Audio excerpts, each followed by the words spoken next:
husband's controlling and obsessive behavior. My mother passed 4 years ago, and she's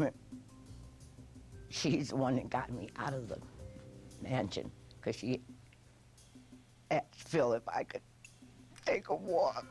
My mother said, don't wear any shoes, because he won't think you're leaving if you don't have any shoes on. So I didn't wear any shoes. And when we got past the gate, we started jogging out of there, and my feet were all cut up, but I didn't care, because I knew I would have died there. By this point, all Ronnie felt she could do was run, even if it meant leaving the kids behind. The money, the mansions, the Rolls Royces, and all that stuff, and the servants, I had it all, and I didn't want any of it at the end. I just wanted my freedom. This commercial-free program will return in just seconds. Here's what's on tonight on the Biography Channel.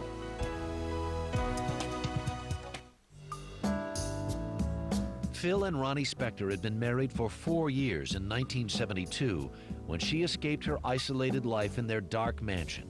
She went back to her family in New York City, leaving Phil and their 3 children behind, and filed for divorce.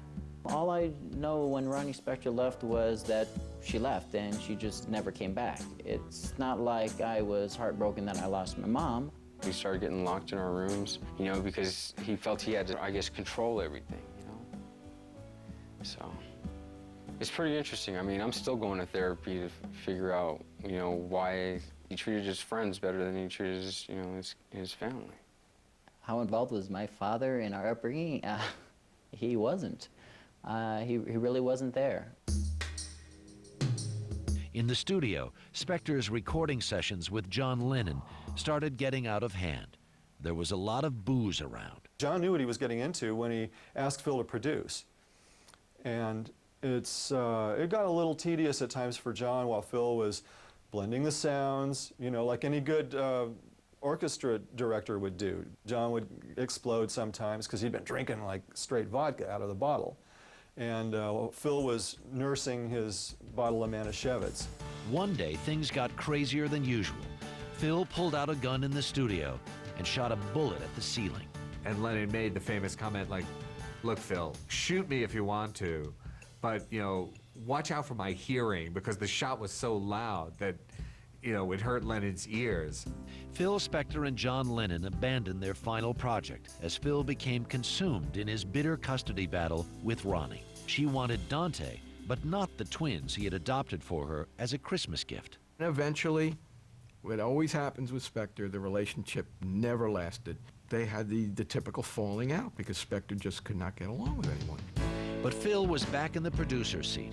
He spent the rest of the 70s producing records for Cher, Dion, Harry Nilsson, Leonard Cohen, and even Darlene Love. And in his divorce settlement with Ronnie, Phil finally won custody of his son, Dante. But those were years Dante does not remember fondly. Actually, we were told by the help, okay, get ready, your father wants to go somewhere. And we get all excited and we get dressed up and, we're going somewhere, We'd sit on the stairs from maybe 6 o'clock at night till 12, 1, 2 in the morning. And then the help would come. My father wouldn't even come himself.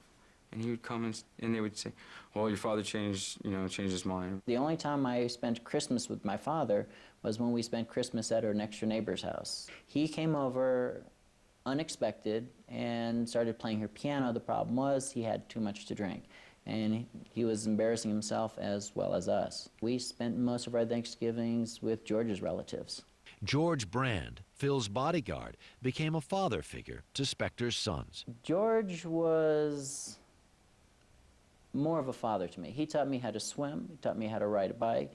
I guess I have to give my dad credit for, if he couldn't be responsible enough to take care of us, that he put somebody in our lives that could. There were rare moments with Dad. The one time that I did go to the studio with my father when Joey Ramone was there, I would sit next to him, watch him do the controls on the console, and I thought it was the greatest thing because I was spending time with my father. But with the Ramones came more drama for Phil Spector when he went into the studio to produce their End of the Century album in 1979. We always loved Phil Spector's production. The Ramones were known for a wall of sound, too. So we figured both of them colliding would be pretty cool. Phil looked at Joey as a